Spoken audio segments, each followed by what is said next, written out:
ಎಲ್ಲರಿಗೂ ನಮಸ್ಕಾರಗಳು. ಮಾತು ವಿತ್ ಮಾಲಿನಿ ಕಾರ್ಯಕ್ರಮಕ್ಕೆ ತಮಗೆಲ್ಲರಿಗೂ ಸ್ವಾಗತ. ನಾನು ಪ್ರೊಫೆಸರ್ ಸುರೇಶ್ ಮಾಲಿನಿ, ಅಧ್ಯಕ್ಷರು, ಜೆನೆಟಿಕ್ಸ್ ಮತ್ತು ಜೆನೋಮಿಕ್ಸ್ ಅಧ್ಯಯನ ವಿಭಾಗ, ಮೈಸೂರು ವಿಶ್ವವಿದ್ಯಾನಿಲಯ. ಹಿಂದಿನ ಕಾಲದಲ್ಲಿ ನಮ್ಮ ಪೂರ್ವಜರು ಅವ್ರನ್ನ ನೋಡಿದಾಗ ಅವರು ಬಹಳ ಆರೋಗ್ಯವಂತರಾಗಿರ್ತಿದ್ರು, ದೇಹ ಸದೃಢವಾಗಿರ್ತಿತ್ತು, ಯಾವುದೇ ರೀತಿ ಕಾಯಿಲೆಗಳು ಅವ್ರನ್ನ ಬಾಧಿಸ್ತಾ ಇರಲಿಲ್ಲ. ಆದರೆ ಇಂದೇನಾಗಿದೆ, ನಮಗೆ ಎಲ್ಲ ರೀತಿಯ ಅನುಕೂಲಗಳಿದೆ, ಆದರೂ ಸಹ ಇಂದಿನ ಒಂದು ಶತಮಾನದಲ್ಲಿ ನಾವು ಬಹಳಷ್ಟು ತೊಂದರೆಗಳನ್ನು ಅನುಭವಿಸ್ತಾ ಇದ್ದೀವಿ. ಅದರಲ್ಲೂ ಮುಖ್ಯವಾಗಿ ಬಹುವಿಧದ ಅಸ್ವಸ್ಥತೆ. 40 ವರ್ಷ ಕಳೆದ ನಂತರ ಎಲ್ಲರನ್ನೂ ಕಾಡುವ ಬಹಳ ಪ್ರಮುಖವಾದ ಸಮಸ್ಯೆ ಅಂದರೆ ಅದು ಮಧುಮೇಹ ಆಗಿರ್ಬೋದು, ಬೊಜ್ಜುತನ, ಥೈರಾಯ್ಡ್ ತೊಂದರೆಗಳು, ಹೃದಯಕ್ಕೆ ಸಂಬಂಧಿಸಿದಂಥ ಕಾಯಿಲೆ, ರಕ್ತದೊತ್ತಡ, ಕ್ಯಾನ್ಸರ್ಗಳು, ಇದರ ಜೊತೆ ನಿದ್ರಾಹೀನತೆ. ಇದು ದೈಹಿಕ ಕಾಯಿಲೆಗಳಾದರೆ ಬಹಳಷ್ಟು ಮಾನಸಿಕ ಕಾಯಿಲೆಗಳನ್ನು ಸಹ, ಆತಂಕ, ಭಯ, ಕೋಪ, ಈ ಥರದ್ದು ಎಲ್ಲ, ಖಿನ್ನತೆ, ಅದರ ಜೊತೆಗೆ ಸೈಕಿಯಾಟ್ರಿಕ್ ಡಿಸಾರ್ಡರ್ಸ್ಗಳು ಬಹಳಷ್ಟು ಇದೆ, ಮನೋರೋಗಗಳು, ಇಂಥದನ್ನೆಲ್ಲ ನಮ್ಮ ಸಮಾಜ ಅನುಭವಿಸ್ತಾ ಇದೆ ಅಂತಲೇ ಹೇಳ್ಬೋದು. ಅದರಲ್ಲಿ ಇತ್ತೀಚಿನ ದಿನದಲ್ಲಿ ಇನ್ನು ಡಿಮೆನ್ಷಿಯಾ, ಮರೆಗುಳಿತನ ಹೆಚ್ಚಾಗ್ತಾ ಇದೆ, ಆಟೋ ಇಮ್ಯೂನ್ ಡಿಸಾರ್ಡರ್ಸ್ಗಳು ಸಹ ಜಾಸ್ತಿ ಆಗ್ತಾ ಇದೆ. ಹಾಗಾದರೆ ಇದಕ್ಕೆಲ್ಲ ಕಾರಣ ನಾವು ಹುಡುಕ್ತಾ ಹೋದರೆ ಎಲ್ಲೋ ಒಂದು ಬದಲಾದ ನಮ್ಮ ಆಹಾರ ಪದ್ಧತಿ ಅಂತ ಅನಿಸುತ್ತೆ. ಹಾಗಾದರೆ ನಮ್ಮ ಹಿಂದಿನವರು ಕೆಲವೊಂದು ಆಹಾರ ಪದ್ಧತಿಗಳನ್ನು ಅದ್ಭುತವಾಗಿ ಮಾಡ್ತಾಯಿದ್ರು. ಬಹುಶಃ ಅದರಿಂದನೇ ಅವರ ಆರೋಗ್ಯ ಅಷ್ಟು ಚೆನ್ನಾಗಿರ್ತಿತ್ತು, ಅವರ ಆಹಾರ ಪದ್ಧತಿ, ಅವರ ಜೊತೆಗೆ ಜೀವನ ಶೈಲಿ ಅವ್ರದ್ದು. ಆದರೆ ನಮ್ಮದೇನಾಗಿದೆ ಅಂದರೆ ಸೆಡೆಂಟ್ರಿ ಲೈಫ್ ಸ್ಟೈಲ್, ಕುಳಿತಲ್ಲೇ ನಾವು ಬಹಳಷ್ಟು ಸಮಯವನ್ನು ಕಳಿತೀವಿ, ಹೆಚ್ಚು ಓಡಾಡೋದಿಲ್ಲ, ದೈಹಿಕ ಕೆಲಸಗಳು ಕಡಿಮೆ, ಹಾಗಾಗಿ ಕಾಯಿಲೆಗಳಿಗೆ ನಾವೇ ದಾರಿ ಮಾಡಿಕೊಡ್ತಾ ಇದ್ದೀವಿ ಅಂತ ಅನಿಸುತ್ತೆ. ಹಾಗಾದರೆ ನಮ್ಮ ಹಿರಿಯರು ಆಚರಣೆ ಮಾಡ್ತಿದ್ದ ಬಹಳ ಪ್ರಮುಖವಾದ ಒಂದು ನಮ್ಮ ಆಹಾರಕ್ಕೆ ಸಂಬಂಧಿಸಿದಂಥ ವಿಚಾರ ಏನು ಅಂತಂದರೆ ಅದು ತುಪ್ಪದ ಬಳಕೆ. ಇತ್ತೀಚಿನ ದಿನದಲ್ಲಿ ನೀವು ಕೇಳಿ ಯಾರನ್ನಾದರೂ ನೀವು ತುಪ್ಪ ಬಳಸ್ತೀರಾ ಅಂದರೆ ಇಲ್ಲ ನಾವು ತುಪ್ಪ ತಿನ್ನಲ್ಲ, ತುಂಬ ದಪ್ಪ ಆಗಿಬಿಡ್ತೀವಿ ತುಪ್ಪ ತಿಂದರೆ ಅಂತ ಹೇಳ್ತಾರೆ. ಆದರೆ ಆ ತುಪ್ಪವನ್ನೇ ಬಳಕೆ ಮಾಡಿಕೊಂಡು ನಮ್ಮ ಹಿರಿಯರು ಗಟ್ಟಿಮುಟ್ಟಾಗಿದ್ದರು, ಯಾವುದೇ ಕಾಯಿಲೆ ಅವರನ್ನು ಬಾಧಿಸ್ತಾ ಇರಲಿಲ್ಲ. ಮತ್ತು ಪ್ರತಿಯೊಂದಕ್ಕೂ ಅವರು ಯಾವುದೇ ಒಂದು ನಾವು ಸಾಂಬಾರು ಮಾಡಿದಾಗ ಒಂದು ಒಗ್ಗರಣೆ ಹಾಕೋಕ್ಕೆ ತುಪ್ಪ ಹಾಕ್ತಾಯಿದ್ರು. ಕೆಲವೊಂದು ಸಂದರ್ಭದಲ್ಲಿ ಕೆಮ್ಮು ಅಂದಾಗ ಯಾವುದೋ ಕಷಾಯ ಮಾಡಬೇಕಾದ್ರೆ ಅದರ ಒಗ್ಗರಣೆಯಲ್ಲಿ, ಅಥವಾ ಜೀರಿಗೆ ಮೆಣಸನ್ನು ಅದನ್ನು ಹುರಿಯೋದಕ್ಕೂ ತುಪ್ಪ ಬಳಸ್ತಾಯಿದ್ರು. ಹೀಗೆ ಎಲ್ಲಿ ಸಾಧ್ಯ ಆಗುತ್ತೆ ಊಟದ ಜೊತೆ, ಅದರಲ್ಲೂ ಭಾರತೀಯ ಆಹಾರ ಪದ್ಧತಿಯಲ್ಲಿ ಅನ್ನ, ಅದರ ಜೊತೆಗೆ ತೊವ್ವೆ ಜೊತೆಗೆ ತುಪ್ಪ ಹಾಕಿಕೊಂಡು ಅದನ್ನು ಸೇವಿಸುವುದು ಸಾಮಾನ್ಯವಾಗಿ ನಾವು ನೋಡುವಂತಹ ಒಂದು ಪ್ರಕ್ರಿಯೆ ಅಂತ ಅನ್ಬಹುದು. ಹಾಗಾದರೆ ತುಪ್ಪವನ್ನು ನಾವು ಯಾವ ರೀತಿ ಬಳಸಿದ್ರೆ ದೇಹಕ್ಕೆ ಒಳ್ಳೆಯದು, ಅದರಲ್ಲೂ ಆಯುರ್ವೇದದಲ್ಲಿ, ಭಾರತೀಯ ಪ್ರಾಚೀನ ಒಂದು ವೈದ್ಯ ಪದ್ಧತಿ ಏನಿದೆ ಆಯುರ್ವೇದ, ಇದರಲ್ಲಿ ತುಪ್ಪದ ಬಳಕೆ ಮಾಡಿ ನಮ್ಮ ಬೊಜ್ಜುತನವನ್ನು ಕಡಿಮೆ ಮಾಡಬಹುದು ಅಂತ ವೈದ್ಯರುಗಳು ತಿಳಿಸ್ತಾರೆ. ಇದು ಆಲೋಪತಿಗೆ ವಿರುದ್ಧ. ಆಲೋಪತಿಯಲ್ಲಿ ನೀವು ತುಪ್ಪ ತಿಂದರೆ ನೀವು ದಪ್ಪ ಆಗ್ತೀರಾ ಅಂತ ಅವರು ಹೇಳ್ತಾರೆ. ಆದರೆ ಆಯುರ್ವೇದದಲ್ಲಿ ತುಪ್ಪದ ಬಳಕೆಯಿಂದ ನೀವು ಏನೇನು ಕಾಯಿಲೆಗಳು, ಬಹುವಿಧದ ಅಸ್ವಸ್ಥತೆ ಅಂತ ನಾವು ಮೆಟಬಾಲಿಕ್ ಸಿಂಡ್ರೋಮ್ ಅಂತ ನಾವು ಏನು ಕರಿತೀವಿ, ಈ ಎಲ್ಲ ಕಾಯಿಲೆಗಳನ್ನು ತಗ್ಗಿಸಬಹುದು, ಬೊಜ್ಜುತನವನ್ನು ಸಹ ತಗ್ಗಿಸಬಹುದು ಅಂತೇಳಿ ಆಯುರ್ವೇದದಲ್ಲಿ ಹೇಳ್ತಾರೆ. ಹಾಗಾದರೆ ಇದು ಏನು ತುಪ್ಪದ ಬಗ್ಗೆ ಅನ್ನೋ ಒಂದು ವೈಜ್ಞಾನಿಕವಾಗಿ ನಾವು ವಿಶ್ಲೇಷಣೆ ಮಾಡೋದಾದರೆ, ಈ ಆಯುರ್ವೇದದಲ್ಲಿ ಮೆಡಿಕೇಟೆಡ್ ಗೀ ಅಂತ ಒಂದು ಬಳಕೆ ಮಾಡ್ತಾರೆ. ಈ ಮೆಡಿಕೇಟೆಡ್ ಗೀನ 1 ವಾರಗಳ ಕಾಲ ಅದರ ಪ್ರಮಾಣವನ್ನು ಪ್ರತಿದಿನ ಜಾಸ್ತಿ ಮಾಡ್ಕೊಳ್ತಾ ಹೋಗಿ ಕೊನೆಗೆ ಒಂದು ಹೆಚ್ಚಿನ ಪ್ರಮಾಣದಲ್ಲಿ ಆ ತುಪ್ಪವನ್ನು ಕೊಟ್ಟು, ನಂತರ ಕೆಲವೊಂದು ಪ್ರಕ್ರಿಯೆ ಇರುತ್ತೆ ಮಸಾಜ್ ಮಾಡೋ ಅಂಥದ್ದು. ಆ ನಂತರ ಕೊನೆಯ ದಿನದಲ್ಲಿ ಆ ಒಂದು ನಮ್ಮ ಎಲ್ಲ ಕರುಳನ್ನ ಎಲ್ಲ ಅದನ್ನು ಕ್ಲೀನ್ ಮಾಡೋಕ್ಕೆ ಒಂದು ಯಾವುದೋ ಒಂದು ಕಷಾಯವನ್ನು, ಒಂದು ಲೇಹ್ಯವನ್ನು ಕೊಟ್ಟಾಗ ಅದು ಎಲ್ಲ ಮಲಮೂತ್ರದಲ್ಲಿ ಹೊರಗಡೆ ಬರುತ್ತೆ. ಇದು ವಿರೇಚನ ಅಂತ ಇದನ್ನು ಪೂರ್ಣವಾಗಿ ಕರೆಯೋದು ವಿರೇಚನ ಅಂತ ಕರೀತಾರೆ. ಹಾಗಾದರೆ ಇಲ್ಲಿ ತುಪ್ಪವನ್ನೇ ಕೊಡ್ತಾರೆ ಅವರು. ಈ ತುಪ್ಪದ ಜೊತೆಗೆ ಮೆಡಿಕೇಟೆಡ್ ಗೀಲಿ ಗುಗ್ಗಲಿನ ಹಾಕಿರಬಹುದು, ಬ್ರಾಹ್ಮಿ ಇರುತ್ತೆ, ಅಶ್ವಗಂಧ ಇರುತ್ತೆ. ಅಂದರೆ ಯಾವ ವೈದ್ಯರ ಮತ್ತು ಆ ಕಾಯಿಲೆ ಅವ್ರಿಗೇನು ಒಂದು ನೀಡಿರುತ್ತೆ. ಕೆಲವ್ರಿಗೆ ಡಯಾಬಿಟಿಕ್ ಆಗಿರ್ತಾರೆ, ಕೆಲವರಿಗೆ ವೆಯ್ಟ್ ಜಾಸ್ತಿ ಇರುತ್ತೆ, ಅದನ್ನು ಕಮ್ಮಿ ಮಾಡ್ಕೋಬೇಕು, ಕೆಲವರಿಗೆ ಬ್ರೈನ್ ಫಾಗ್, ಏನಕ್ಕೋ ಒಂದು ಆಲಸ್ಯ ಇರುತ್ತೆ. ಸೊ ಈ ವಿರೇಚನ ತಗೊಂಡಾಗ ಬ್ರೈನು ಮೈಂಡು ಎಲ್ಲ ಶಾರ್ಪ್ ಆಗುತ್ತೆ. ಅಂಥ ಸಂದರ್ಭದಲ್ಲಿ ನಮ್ಮ ಮೆದುಳು ಚುರುಕಾಗಬೇಕು ಅಂದರೆ ಬ್ರಹ್ಮಿನ ಕೊಡ್ತಾರೆ. ಆಮೇಲೆ ಒತ್ತಡ ಜಾಸ್ತಿ ಆಗ್ತಾ ಇದೆ, ಏನೋ ತೊಂದರೆಗಳು, ಮನಸ್ಸಿಗೆ ನೆಮ್ಮದಿ ಇಲ್ಲ, ಇಂಥ ಸಂದರ್ಭದಲ್ಲಿ ಅಶ್ವಗಂಧನ ಕೊಡ್ತಾರೆ, ಅದು ಅಡ್ಯಾಪ್ಟೋಜನ್ ಆಗಿ ಕೆಲಸ ಮಾಡೋದ್ರಿಂದ. ಹಾಗಾದರೆ ತುಪ್ಪದ ಜೊತೆಗೆ ಈ ಮೆಡಿಕೇಟೆಡ್ ಹರ್ಬ್ಸ್ಗಳನ್ನು ಕೊಡೋದ್ರಿಂದ ಅದರ ಒಂದು ಪ್ರಕ್ರಿಯೆ ನಿಜವಾಗ್ಲೂ ಅದನ್ನು ಸೈಂಟಿಫಿಕ್ಕಾಗಿ ನಾವು ನೋಡಿದಾಗ ತುಪ್ಪದಿಂದ ಇಷ್ಟೊಂದೆಲ್ಲ ಒಳಗಡೆ ನಮ್ಮ ಮಾಲಿಕ್ಯುಲರ್ ಲೆವೆಲಲ್ಲಿ ಬದಲಾವಣೆಗಳಾಗುತ್ತಾ ಅಂತ ನೋಡೋದಾದರೆ ಆಶ್ಚರ್ಯ ಅಂತ ಅನಿಸುತ್ತೆ. ಹಾಗಾಗಿ ತುಪ್ಪದ ಸೇವನೆ ಮಾಡಿದಾಗ ಮೊದಲನೇದಾಗಿ ಏನಾಗುತ್ತೆ ಅಂತ ನಾವು ನೋಡೋದಾದರೆ, ತುಪ್ಪದಲ್ಲಿ ಬ್ಯೂಟ್ರಿಕ್ ಆ್ಯಸಿಡ್ ಅಂತ ಒಂದು ರಾಸಾಯನಿಕ ಇದೆ. ಈ ಬ್ಯೂಟರಿಕ್ ಆ್ಯಸಿಡ್ ಏನು ಮಾಡುತ್ತೆ ಅಂದರೆ, ಇದು ಬಹಳಷ್ಟು ನಾವು ಸೇವಿಸುವ ಆಹಾರಗಳಿದೆಯಲ್ಲ, ಆಲ್ಕಲಾಯ್ಡು, ಫ್ಲೆವಿನಾಯ್ಡು, ಟೆರಪಿನಾಯ್ಡ್ ಅಂತ ಅದರದ ರಾಸಾಯನಿಕಗಳಿರುತ್ತೆ ನಾವು ಸೇವಿಸುವ ಆಹಾರದಲ್ಲಿ. ಅದು ಹಣ್ಣುಗಳು, ಸೊಪ್ಪು, ತರಕಾರಿ, ನಾವು ಏನೇ ಆಹಾರ ಸೇವನೆ ಮಾಡಿದ್ರು ಅದರಲ್ಲಿ ಕೆಲವುದರಲ್ಲಿ ಆಲ್ಕಲಾಯ್ಡ್ ಅಂಶವನ್ನು ಹೊಂದಿರುತ್ತೆ, ಫ್ಲೆವಿನಾಯ್ಡ್ಗಳಿರುತ್ತೆ, ಆಮೇಲೆ ಟೆರಪಿನಾಯ್ಡ್ಗಳಿರುತ್ತೆ. ಇದೆಲ್ಲ ಇರೋದ್ರಿಂದ ಇದರ ಬಯೋ ಅವೈಲಬಿಲಿಟಿನ ನಾವು ತುಪ್ಪ ಸೇವನೆ ಮಾಡ್ತೀವಲ್ಲ ಊಟದ ಜೊತೆ, ಅದು ದೇಹದಲ್ಲಿ ಇದ್ದಾಗ ಬಯೋ ಅವೈಲಬಿಲಿಟಿ ಅಂದರೆ ದೇಹ ಇದನ್ನು ಸಂಪೂರ್ಣವಾಗಿ ನಮ್ಮ ಜೀವಕೋಶಗಳು ಹೀರ್ಕೋಬೇಕು. ಆ ಥರದ ಒಂದು ಪ್ರಕ್ರಿಯೆಯನ್ನು ಈ ತುಪ್ಪದಲ್ಲಿರುವ ಬ್ಯೂಟ್ರಿಕ್ ಆ್ಯಸಿಡ್ ಮಾಡುತ್ತೆ. ಒಂದು ಉದಾಹರಣೆಗೆ ಹೇಳಬೇಕು ಅಂತಂದರೆ, ನಾವು ಅರಿಶಿನವನ್ನು ಸೇವನೆ ಮಾಡಿದಾಗ ಅರಿಶಿನ ಸಂಪೂರ್ಣವಾಗಿ ನಮ್ಮ ದೇಹದಲ್ಲಿರುವ ಜೀವಕೋಶಗಳನ್ನು ತಲುಪಬೇಕು ಅಂದರೆ ಅದಕ್ಕೆ ನಾವು ಕರಿಮೆಣಸನ್ನು ಬಳಸಬೇಕು, ಅದರ ಜೊತೆಗೆ ತುಪ್ಪವನ್ನು ಬಳಸಬೇಕು. ಎಲ್ಲಿ ಕರಿಮೆಣಸು ತುಪ್ಪವನ್ನು ಬಳಸಿ ಅರಿಶಿನವನ್ನು ಬಳಸ್ತೀವಿ, ಅರಿಶಿನ ಸಂಪೂರ್ಣವಾಗಿ ಕರ್ಕ್ಯುಮಿನ್ ಅಂತ ಇದೆ ಅರಿಶಿನದಲ್ಲಿ, ಆ ಕರ್ಕ್ಯುಮಿನನ್ನು ನಮ್ಮ ಜೀವಕೋಶಗಳು ಪಡೆದುಕೊಳ್ಳೋಕ್ಕೆ ಸಹಾಯ ಮಾಡುತ್ತೆ. ನಾವು ಅರಿಶಿನ ಸೇವನೆ ಮಾಡಿ ತುಪ್ಪ ಅಥವಾ ಕರಿಮೆಣಸನ್ನು ಸೇವನೆ ಮಾಡಲಿಲ್ಲ ಅಂದರೆ ಕರ್ಕ್ಯುಮಿನ್ನು ದೇಹದಲ್ಲಿ ಹೀರ್ಕೊಳ್ಳಲ್ಲ, ಅದು ಹಾಗೆ ಮಲದಲ್ಲಿ ಹೊರಟೋಗುತ್ತೆ. ಅಬ್ಸಾರ್ಪ್ಷನ್ ಮತ್ತು ಬಯೋ ಅವೈಲಬಿಲಿಟಿ ಏನಿದೆ ಅದಕ್ಕೆ ಪೂರಕವಾಗಿರುವಂತಹದ್ದು ಮಾಡೋಂಥ ಪ್ರಕ್ರಿಯೆ ಮಾಡೋದು ತುಪ್ಪ. ಹಾಗಾಗಿ ತುಪ್ಪದ ಬಳಕೆ ಪ್ರತಿದಿನ ಮಾಡಲೇಬೇಕು. ಅದು ಊಟದ ಜೊತೆಯಲ್ಲಿ ಮಾಡಿದಾಗ ಅಥವಾ ತಿಂಡಿಯ ಜೊತೆ, ಕೆಲವೊಂದು ಆಹಾರ ಸೇವನೆ ಮಾಡಬೇಕಾದ್ರೆ, ಈಗ ಒಂದು ದೋಸೆ ತಿನ್ನಬೇಕಾದ್ರೆ ಅದಕ್ಕೊಂದು ಸ್ವಲ್ಪ ತುಪ್ಪ ಹಾಕೊಂಡು ತಿನ್ನೋಂಥದ್ದು, ಇಡ್ಲಿ, ದೋಸೆ ಅಥವಾ ನಾವು ಮಧ್ಯಾಹ್ನದ ಊಟ, ಇಂಥ ಸಂದರ್ಭದಲ್ಲಿ ಅದನ್ನು ಬಳಕೆ ಮಾಡ್ತಾ ಬಂದರೆ ಅದು ಬಯೋ ಅವೈಲಬಿಲಿಟಿ ಏನಿದೆ ಅದನ್ನು ಜಾಸ್ತಿ ಮಾಡ್ತಾ ಬರುತ್ತೆ. ಬಹಳಷ್ಟು ನಾವು ಬೇರೆ ಬೇರೆ ಆಹಾರ ಸೇವನೆ ಮಾಡ್ತೀವಲ್ಲ, ಅದು ದೇಹ ಹೀರ್ಕೋಬೇಕು ಅಂದರೆ ಅದಕ್ಕೆ ತುಪ್ಪ ಒಂದು ಕೆಟಲಿಸ್ಟ್ ಥರ ಕೆಲಸ ಮಾಡಬೇಕು. ಹಾಗಾಗಿ ಅದರ ಬಳಕೆ ಮಾಡಲೇಬೇಕು. ನಾವು ಎಲ್ಲಿ ಮಾಡೋದಿಲ್ಲ, ನಾವು ಎಷ್ಟೇ ಒಳ್ಳೆಯ ಆಹಾರ, ಆಲ್ಕನಾಯ್ಡ್, ಫ್ಲೆವಿನಾಯ್ಡ್, ಟೆರಪಿನಾಯ್ಡ್ ಇವುಗಳು ಇರುವ ಅಂಶದ ಆಹಾರನ ಸೇವನೆ ಮಾಡಿದಾಗ ಅದನ್ನು ದೇಹ ಹೀರಿಕೊಳ್ಳದೆ ಅದು ಹಾಗೆ ನಮ್ಮ ಮಲದಲ್ಲಿ ಹೊರಗಡೆ ಹೋಗುವ ಸಾಧ್ಯತೆ ಹೆಚ್ಚು. ಎರಡನೇದಾಗಿ, ಈ ಒಂದು ತುಪ್ಪವನ್ನು ನಾವು ಸೇವನೆ ಮಾಡಿದಾಗ ನಮ್ಮ ಇಂಟೆಸ್ಟೈನ್ ಮತ್ತು ಕರುಳಿನಲ್ಲಿ ಮತ್ತು ಲಿವರಲ್ಲಿ CYP3A4 ಎನ್ನುವ ಒಂದು ಸೈಟೋಕ್ರೋಮ್ ಅನ್ನುವ ಒಂದು ಎನ್ಸೈಮ್ ಇದೆ, ಕಿಣ್ವ ಇದೆ. ಇದರ ಕೆಲಸ ಏನು ಅಂತ ಅಂದರೆ, ಇದು ಕರುಳಿನಲ್ಲಿರುತ್ತೆ ಮತ್ತು ಲಿವರಲ್ಲಿರುತ್ತೆ. ನಾವು ಯಾವುದೇ ಒಂದು ಔಷಧಿಯನ್ನು ಸೇವನೆ ಮಾಡಿದ್ರೆ, ಏನೇ ಸೇವನೆ ಮಾಡಿದ್ರೆ ಅದನ್ನು ಡಿಟಾಕ್ಸಿಫೈ ಮಾಡಿ, ಅಂದರೆ ಅದು ರಕ್ತಕ್ಕೆ ಹೋಗೋ ಮೊದಲು ಮೆಟಬಲೈಸ್ ಆಗಬೇಕು. ಆ ಮೆಟಬಲೈಸ್ ಮಾಡುವಂತಹ ಕೆಲಸವನ್ನು ಮಾಡುವುದು ಲಿವರ್ ಮತ್ತು ಇಂಟೆಸ್ಟೈನ್. ಈ ನಾವು ತುಪ್ಪವನ್ನು ಬಳಕೆ ಮಾಡಿದಾಗ ತುಪ್ಪ ಏನು ಮಾಡುತ್ತೆ, CYP3A4 ಎನ್ನುವ ಎನ್ಸೈಮನ್ನು ನಿಷ್ಕ್ರಿಯ ಮಾಡುತ್ತೆ.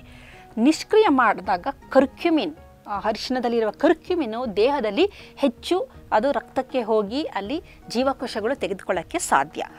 ಇದು ನಾವು ತುಪ್ಪ ಸೇವನೆ ಮಾಡಲಿಲ್ಲ ಅಂದರೆ ಏನಾಗುತ್ತೆ, ಆ ಎನ್ಸೈಮ್ ಆ್ಯಕ್ಟಿವೇಟ್ ಆಗಿರುತ್ತೆ. ಅದು ಕರ್ಕ್ಯುಮಿನ್ ದೇಹಕ್ಕೆ ಹೋದ ತಕ್ಷಣ ಅದನ್ನ ಮೆಟಬಲೈಸ್ ಮಾಡಿ ಆ ಒಂದು ಕರ್ಕ್ಯುಮಿನ್, ಅರಿಶಿನದಲ್ಲಿರುವ ಕರ್ಕ್ಯುಮಿನ್ ದೇಹ ಹೀರಿಕೊಳ್ಳದಂತೆ ಅದನ್ನ ಇನ್ಹಿಬಿಟ್ ಮಾಡಿಬಿಡುತ್ತೆ. ಹಾಗಾಗಿ ತುಪ್ಪದ ಬಳಕೆ ನಮ್ಮ ಹಿರಿಯರು ನಮಗೆ ಎಲ್ಲೆಲ್ಲಿ ಮಾಡಿ ಅಂತ ಹೇಳಿದ್ದಾರೆ ಅಂಥ ಸಂದರ್ಭದಲ್ಲಿ ನಾವು ಮಾಡಲೇಬೇಕು.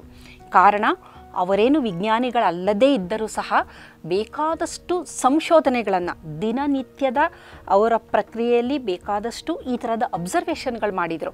ಇದರ ಜೊತೆ ಇದು ಸೇರಿದರೆ ಇದು ನಮ್ಮ ದೇಹಕ್ಕೆ ಪೂರಕ, ಇದರ ಜೊತೆ ಈ ಆಹಾರ ಸೇವನೆ ಮಾಡಿದ್ರೆ ದೇಹಕ್ಕೆ ಮಾರಕ, ಈ ಥರದ್ದು ಇದೊಂದು ಜನಪದ ಸಾಹಿತ್ಯದ ಥರ. ಅದು ತಲೆಮಾರಿನಿಂದ, ಹಿಂದಿನ ತಲೆಮಾರಿನಿಂದ ಮಾತಿನಲ್ಲೇ ಅನುಭವದ ಮುಖಾಂತರ ಈ ಒಂದು ಜ್ಞಾನ ಈ ಒಂದು ಪೀಳಿಗೆಗೆ ಬಂದಿರೋಂಥದ್ದು. ಹಾಗಾಗಿ ಅವರು ಯಾವ ರೀತಿಯ ಒಂದು ಪ್ರೊಸೀಜರ್ ಮಾಡ್ತಾಯಿದ್ರು, ಆಹಾರ ಸೇವನೆ ಆಗ್ಬೋದು, ಅಡಿಗೆ ತಯಾರಿ ಆಗಿರಬಹುದು, ಇದನ್ನು ನಾವು ಅದೇ ರೀತಿ ಮಾಡ್ಕೊಳ್ತಾ ಬಂದರೆ ನಮ್ಮ ಆರೋಗ್ಯ ವೃದ್ಧಿಯಾಗುತ್ತೆ. ಎರಡನೆಯ ಬಹಳ ಪ್ರಮುಖವಾದ ಅಂಶ ಏನು ಅಂತಂದರೆ, ನಮ್ಮ ಕರುಳಿನಲ್ಲಿರುವ ಮೈಕ್ರೋಬ್ಗಳನ್ನು, ಗಟ್ ಮೈಕ್ರೋಬಯೋಮ್ನ ಬಹಳ ಚೆನ್ನಾಗಿ ಕಾಪಾಡುವುದರಲ್ಲಿ ತುಪ್ಪದ ಒಂದು ಪಾತ್ರ ಇದೆಯಲ್ಲ, ಅದು ಅತ್ಯಂತ ಪ್ರಮುಖವಾದದ್ದು ಅನ್ಬಹುದು. ತುಪ್ಪವನ್ನು ಸೇವನೆ ಮಾಡುವಂತಹ ವ್ಯಕ್ತಿಯ ಕರುಳಿನಲ್ಲಿ ಉತ್ತಮವಾದ ಈ ಬ್ಯಾಕ್ಟೀರಿಯಾಗಳ ಸಂಖ್ಯೆ ಜಾಸ್ತಿ ಇರುತ್ತೆ, ಹಾನಿಕಾರಕ ಬ್ಯಾಕ್ಟೀರಿಯಾಗಳ ಸಂಖ್ಯೆ ಕಡಿಮೆ ಮಾಡ್ತಾ ಬರುತ್ತೆ. ಹಾಗಾಗಿ ಯಾರು ತುಪ್ಪವನ್ನು ಸೇವನೆ ಮಾಡ್ತಾರೆ ಅವರಿಗೆ ಅವರ ಕರುಳಿನಲ್ಲಿ ಒಳ್ಳೆಯ ಬ್ಯಾಕ್ಟೀರಿಯಾಗಳು ಜಾಸ್ತಿ ಇರುತ್ತೆ.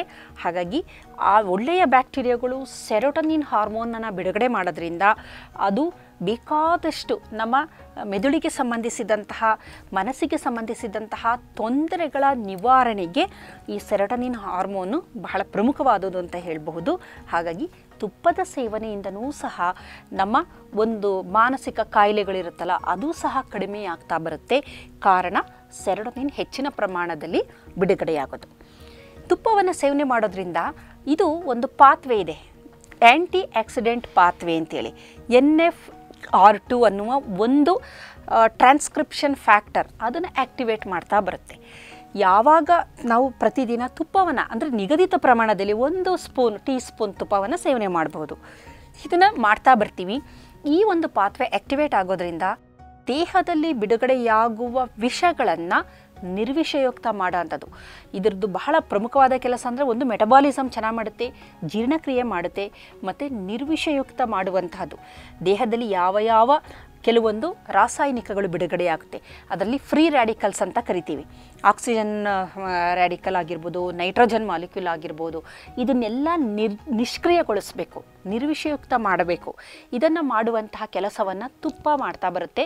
ಏಕೆಂದರೆ ಇದರಲ್ಲಿರುವ ಬ್ಯೂಟರಿಕ್ ಆ್ಯಸಿಡ್ ಏನು ಮಾಡುತ್ತೆ, NF-R2 ಅನ್ನುವ ಒಂದು ಜೀನ್ನ ಆ್ಯಕ್ಟಿವೇಟ್ ಮಾಡೋದ್ರಿಂದ ಅದು ಒಂದು ಟ್ರಾನ್ಸ್ಕ್ರಿಪ್ಷನ್ ಫ್ಯಾಕ್ಟರ್, ಇನ್ನೊಂದು ಜೀನನ್ನು ಅದು ಆ್ಯಕ್ಟಿವೇಟ್ ಮಾಡುತ್ತೆ. ಹಾಗಾಗಿ ಈ SOD ಕೆಟಲೇಸ್ ಮುಂತಾದ ಬೇರೆ ಬೇರೆ ಜೀನುಗಳನ್ನು ಇದು ಆ್ಯಕ್ಟಿವೇಟ್ ಮಾಡಿ ದೇಹದಲ್ಲಿ ನಿರ್ವಿಷಯುಕ್ತವಾಗುವ ಹಾಗೆ ಮಾಡುತ್ತೆ. ತುಪ್ಪದ ಬಳಕೆಯಿಂದ ನಮ್ಮ ವೆಯ್ಟ್ ಲಾಸನ್ನು ಸಹ ನಾವು ಮಾಡ್ಕೋಬೋದು. ಕಾರಣ ಲಿಪೋಲೈಸಿಸ್ ಎನ್ನುವ ಒಂದು ಪ್ರಕ್ರಿಯೆಯನ್ನು ತುಪ್ಪದ ಸೇವನೆ ನಾವು ಮಾಡಿದಾಗ ಆಗುತ್ತೆ. ಏಕೆಂದರೆ ತುಪ್ಪದಲ್ಲಿರುವ ಕೆಲವು ಅಂಶಗಳು, ಮುಖ್ಯವಾಗಿ ಬ್ಯೂಟರಿಕ್ ಆ್ಯಸಿಡ್ ಏನು ಮಾಡುತ್ತೆ, PAPR ಅಂತ ಒಂದು ಪಾತ್ವೆ ಇದೆ, PAPR ಗಾಮಾ, ಆಲ್ಫಾ ಮತ್ತು ಗಾಮಾ ಅಂತೇಳಿ. ಈ 2 ಪಾತ್ವೆಗಳನ್ನು ಆ್ಯಕ್ಟಿವೇಟ್ ಮಾಡುತ್ತೆ.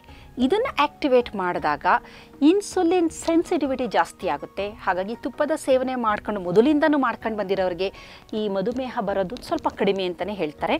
ಇದರ ಜೊತೆಗೆ ಇದು ಲಿಪೋಲೈಸಿಸ್ ಅಂದರೆ ಏನು ಫ್ಯಾಟ್ ಡೆಪಾಸಿಟ್ ಆಗಿರುತ್ತೆ ದೇಹದಲ್ಲಿ ಅದನ್ನು ಲೈಸ್ ಮಾಡೋದು, ಅದನ್ನು ನಿಷ್ಕ್ರಿಯ ಮಾಡೋದು, ಅದನ್ನು ಕಡಿಮೆ ಮಾಡ್ತಾ ಬರುತ್ತೆ. ಹಾಗಾಗಿ PPAR ಗಾಮಾ, PPAR ಆಲ್ಫಾ ಅಂತ ಈ 2 ಜೀನ್ಗಳನ್ನು ಆ್ಯಕ್ಟಿವೇಟ್ ಮಾಡುತ್ತೆ.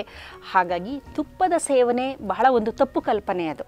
ಕಾರಣ ತುಪ್ಪ ಸೇವನೆ ಮಾಡಿದ್ರೆ ನಾವು ದಪ್ಪ ಆಗ್ತೀವಿ ಅಂತಾರಲ್ಲ, ಅದು ತಪ್ಪು. ತುಪ್ಪ ಸೇವನೆಯಿಂದನೇ ನಮ್ಮ ವೆಯ್ಟನ್ನು ನಾವು ರೆಡ್ಯೂಸ್ ಮಾಡ್ಬೋದು. ಆಯುರ್ವೇದದಲ್ಲಿ ಇದಕ್ಕೆ ಬಹಳ ಉತ್ತಮವಾಗಿ ಇದನ್ನು ತೋರಿಸ್ಕೊಟ್ಟಿದ್ದಾರೆ.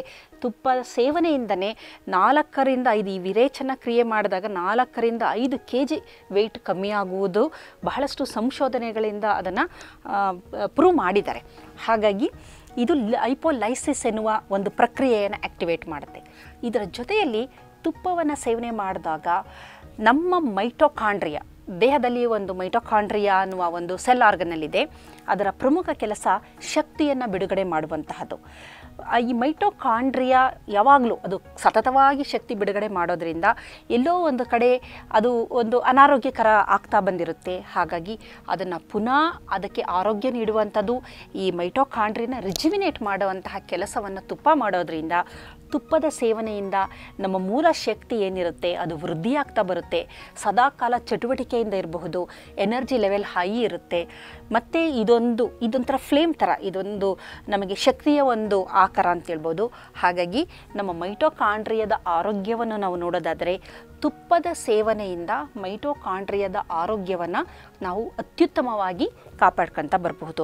ಹಾಗಾಗಿ ಈ ತುಪ್ಪದ ಸೇವನೆಯಿಂದ ದೇಹದಲ್ಲಿ ಬೇಕಾದಷ್ಟು ಪಾತ್ವೆಗಳು, ಇನ್ಸುಲಿನ್ ರೆಸಿಸ್ಟೆನ್ಸ್ ಏನಿರುತ್ತೆ ಅಂದರೆ ಮುಂದಿನ ದಿನದಲ್ಲಿ ಡಯಾಬಿಟಿಕ್ ಆಗುವಂಥದ್ದು ಅದನ್ನು ತಪ್ಪಿಸುತ್ತೆ, ಬೊಜ್ಜುತನವನ್ನು ತಪ್ಪಿಸುತ್ತೆ. ಅಂದರೆ ಬಹಳ ಪ್ರಮುಖವಾಗಿ ಇದು ಮಾಡೋ ಮತ್ತೊಂದು ಕೆಲಸ ಏನಂತಂದರೆ ನಮ್ಮ ಎಂಡೋಕ್ರೈನ್ ಪಾತ್ವೇನ ಅದೇನಾದರೂ ಆ ಕಡೆ ಈ ಕಡೆ ಹಳಿ ತಪ್ಪಿದರೆ ಅದನ್ನು ಸರಿ ಮಾಡುತ್ತೆ. ಹಾಗಾಗಿ ಯಾವ ವ್ಯಕ್ತಿ ತುಪ್ಪದ ಬಳಕೆ ಮಾಡ್ತಾ ಇರ್ತಾನೆ ಅವನಿಗೆ ಥೈರಾಯ್ಡ್ ತೊಂದರೆಗಳು ಸಹ ಕಡಿಮೆ. ಇದರ ಜೊತೆಗೆ ಬಂಜೆತನ, ಏಕೆ ಅಂತಂದರೆ ಆ ತುಪ್ಪದಲ್ಲಿರುವ ಕೆಲವೊಂದು ರಾಸಾಯನಿಕಗಳು, ಮುಖ್ಯವಾಗಿ ಬ್ಯೂಟರಿಕ್ ಆ್ಯಸಿಡ್, ಇದು ಏನು ಮಾಡುತ್ತೆ ಅಂತಂದರೆ ಫರ್ಟಿಲಿಟಿಗೂ ಸಹ ಇದು ಹೆಚ್ಚು ಒಂದು ನರಿಶಿಂಗ್ ಥರ ಕೆಲಸ ಮಾಡುತ್ತೆ. ಬಹಳ ಮುಖ್ಯವಾಗಿ ಎಂಡೋಕ್ರೈನ್ ಪಾತ್ವೇಲಿ ಥೈರಾಯ್ಡ್ಗೆ ಸಂಬಂಧಿಸಿದಂತಹ ತೊಂದರೆಗಳಾಗಿರ್ಬೋದು, ಇನ್ಸುಲಿನ್ ಸೆನ್ಸಿಟಿವಿಟಿ ಆಗಿರಬಹುದು, ಲೈಪೋಲೈಸಿಸ್ ಆಗಿರಬಹುದು, ಮತ್ತು ಗ್ರೆಲಿನ್ ಅಂತ ಮತ್ತೊಂದು ಹಾರ್ಮೋನು, ಈ ಹಾರ್ಮೋನು ಲೆಪ್ಟಿನ್ ಗ್ರೆಲಿನ್ ಈ ಹಾರ್ಮೋನುಗಳ ಬ್ಯಾಲೆನ್ಸು ಸಹ ಇದು ಮಾಡೋದ್ರಿಂದ ಓವರಾಲು ನಮ್ಮ ಏನು ದೇಹದ ಒಳಗಡೆ ಇರುವ ಹಲವಾರು ಬಹಳ ಪ್ರಮುಖವಾದ ಪಾತ್ವೆಗಳನ್ನು ತುಪ್ಪ ಕಂಟ್ರೋಲ್ ಮಾಡುತ್ತೆ. ಅದು ಸರಿಯಾಗಿಲ್ಲದನ್ನು ಸರಿ ಮಾಡೋದು, ಹೆಚ್ಚಾಗಿರೋದನ್ನ ಕಮ್ಮಿ ಮಾಡೋದು, ಒಂಥರ ನ್ಯೂಟ್ರಲೈಸ್ ಥರ ಮಾಡುತ್ತಿದ್ದು. ಹಾಗಾಗಿ ತುಪ್ಪದ ಸೇವನೆ ಬಹಳ ಅತ್ಯಗತ್ಯವಾಗಿದೆ, ಅದು ಮಾಡಲೇಬೇಕಾಗಿರೋದು. ಆದರೆ ಇತ್ತೀಚಿನ ದಿನದಲ್ಲಿ ಏನಾಗ್ತಿದೆ ಅಂದರೆ ಇದರ ಬಗ್ಗೆ ಅರಿವಿಲ್ಲದ ನಾವು ತುಪ್ಪನ ಸೇವನೆ ಮಾಡ್ತಾ ಇಲ್ಲ, ಅದರ ಬದಲು ಜಂಕ್ ಆಹಾರ ಸೇವನೆ ಮಾಡ್ತೀವಿ, ಹೊರಗಡೆ ಕರಿದ ತಿಂಡಿಗಳನ್ನು ತಿಂತಾ ಇದ್ದೀವಿ, ಟ್ರಾನ್ಸ್ ಫ್ಯಾಟ್ಗಳನ್ನು ಬಳಸ್ತೀವಿ. ಆದರೆ ನಿಜವಾದ ಹಸುವಿನ ತುಪ್ಪವನ್ನು ಎಲ್ಲೂ ಬಳಕೆ ಮಾಡ್ತಾ ಇಲ್ಲ. ಹಾಗಾಗಿ ಬಹಳಷ್ಟು ನಮಗೆ ಗೊತ್ತಿಲ್ಲದಂತೆ ಬೇಕಾದಷ್ಟು ಆರೋಗ್ಯಕ್ಕೆ ಸಂಬಂಧಿಸಿದಂಥ ತೊಂದರೆಗಳಿಗೆ ನಾವು ತುತ್ತಾಗ್ತಾ ಇದ್ದೀವಿ. ಇನ್ನು ಮುಂದೆನಾದರೂ ತುಪ್ಪದ ಸೇವನೆ ಮಾಡೋಣ. ಅದು ಒಂದು ನಿಗದಿತ ಪ್ರಮಾಣದಲ್ಲಿ, ಹೆಚ್ಚಾಗಲೂ ಆಗಬಾರ್ದು, ಕಡಿಮೆನೂ ಆಗಬಾರ್ದು. ಒಂದು ನಿಗದಿತ ಪ್ರಮಾಣದಲ್ಲಿ ಪ್ರತಿನಿತ್ಯ ತುಪ್ಪದ ಸೇವನೆಯನ್ನು ನಾವು ಮಾಡ್ಕೊಳ್ತಾ ಬಂದರೆ ಖಂಡಿತವಾಗ್ಲೂ ನಮ್ಮ ಜೀರ್ಣಕ್ರಿಯೆ ಚೆನ್ನಾಗಿರುತ್ತೆ, ಮಲಬದ್ಧತೆ ಇರೋದಿಲ್ಲ, ನಮ್ಮ ಮೆಟಬಾಲಿಸಮ್ ದೇಹದ ಎಲ್ಲ ಚಯಾಪಚಯ ಕ್ರಿಯೆಗಳು ಅಂತ ಅಂತೀವಲ್ಲ, ಎಲ್ಲ ಕ್ರಿಯೆಗಳು ಅದು ಅದ್ಭುತವಾಗಿ ನಡೆಯುತ್ತೆ. ನಮ್ಮ ಗಟ್ ಮೈಕ್ರೋಬ್ಸ್ಗಳು ಚೆನ್ನಾಗಿರುತ್ತೆ. ನಮಗೆ ನಮ್ಮ ಎಂಡೋಕ್ರೈನ್ ಹಾರ್ಮೋನುಗಳನ್ನು ಉತ್ಪಾದನೆ ಮಾಡುವ ಗ್ರಂಥಿಗಳು ಆರೋಗ್ಯಕರವಾಗಿರುತ್ತೆ. ಓವರಾಲು ನಮ್ಮ ದೇಹದ ಎಲ್ಲ ಕ್ರಿಯೆಗಳನ್ನು ಒಂದುಗೂಡಿಸಿ ಒಟ್ಟಾಗಿ ತೆಗೆದುಕೊಂಡು ಆರೋಗ್ಯಕರವಾಗಿ ಇಡೋದಕ್ಕೆ ಪ್ರಮುಖವಾದ ಪಾತ್ರವನ್ನು ತುಪ್ಪ ವಹಿಸಿರೋದ್ರಿಂದ ಅದರ ಸೇವನೆ ಇಂದಿನ ದಿನದಲ್ಲಿ ಅತ್ಯಗತ್ಯ. ನಮಸ್ಕಾರ.